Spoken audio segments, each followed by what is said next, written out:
Today I want to share with you the topic of whispers in the mind, a very sensitive topic, and in Arabic it's called al-waswasa, which means what your mind whispers to you and the questions and thoughts.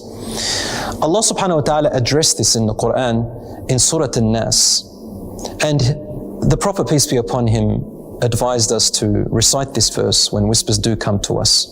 Allah says, قُلْ أَعُوذُ بِرَبِّ النَّاسِ مَلِكِ النَّاسِ إِلَهِ النَّاسِ مِنْ شَرِّ الْوَسْوَاسِ الْخَنَّاسِ الَّذِي يُوَسْوِسُ فِي صُدُورِ النَّاسِ مِنَ الْجِنَّةِ وَالنَّاسِ.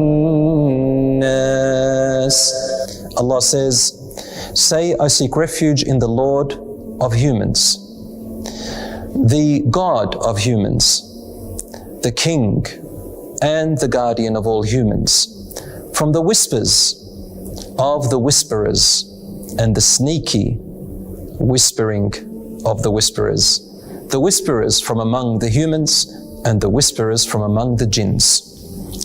So this verse tells us that it's normal to get whispers, and that sometimes the whisperings come from the Shaytan, Satan, or the jinns, or your own qareen. A qareen is a type of devil which the Prophet, peace be upon him, told us, and it's even mentioned in the Quran, which every person is born with. It's a type of jinn that stays with you and whispers thoughts to you to delude you as much as he or she can, whatever gender they are. And you also have angels, which the Prophet, peace be upon him, said, who also whisper good thoughts into your mind. Whispers can become obsessive. They can lead a person sometimes to mental illnesses, and sometimes we need help. The Prophet, peace be upon him, said that there will come a time where people will begin to question too much about things which lead to senseless questions which benefits them nothing, and questions which go around in circles. He says, Satan will come and make you ask questions about creation at first, and then you continue to ask questions upon questions until it leads you to matters which don't benefit you anymore, but just out of fun they begin to ask, well, if God created everything, who created God? You see, the problem with that question is that when you say the Creator created everything, then the question is wrong to say, well, who created the Creator? It's like saying a triangle is a triangle. Can a triangle be a square? Obviously, it's an absurd question. But this is how whispers develop. And so you go around in circles. A group of companions came to the Prophet, peace be upon him, and the hadith is in Sahih Muslim. They said to him, O Messenger of Allah, we get whispers in our minds which our hearts hate tremendously, and we'd rather you throw us in the fire than tell you what they are. The Prophet, peace be upon him, became happy and said to them, is this really what you feel? Alhamdulillah, who has returned the ability of the Shaytan to mere whispers. And then he said, ذَاكَ صَرِيحُ الْإِيمَانِ. That is a sign of your true faith and belief. How? When they came to him concerned about those whispers, and that those whispers are frowned upon by them, and they don't believe in them, and they don't want them to say there, it showed that their faith in their heart rejected it. So the Prophet, peace be upon him, is telling us that when whispers come to your mind, it doesn't mean that that's who you are. It doesn't mean that that's what you believe.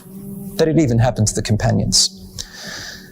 Now we've dealt with the companions, we've dealt with the Shaytan and the jinns and the qareen. But the verse of the Quran also talks about people who cause doubt in your mind and whisper from the humans. They're a little bit harder to deal with.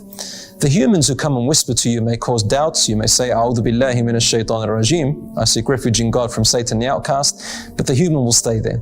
They're the people who throw into your mind doubts upon doubts upon doubts. The scholars said, if it's not severe, then go back and read the Quran, learn the meanings of the Quran, and inshallah, it reads you and it brings you back to guidance. But if the problem stays, then don't leave those doubts in your brain, especially if they've got to do with faith and belief. The scholars such as Ibn Taymiyyah said, go and ask people of knowledge and scholars and present to them what these thoughts are, and gain more knowledge, understanding, and counter arguments to them. And inshallah, they will be destroyed. Brothers and sisters, some people do develop into some kind of mental illness which becomes a problem, and you may need to seek someone beyond a scholar or a sheikh.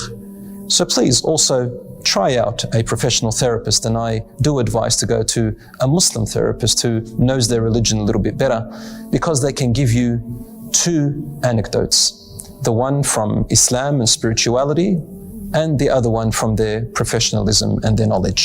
I ask Allah subhanahu wa ta'ala to keep us protected from whispers and to keep us guided and safeguard us all. Ameen. Wassalamu alaikum wa rahmatullahi wa barakatuh.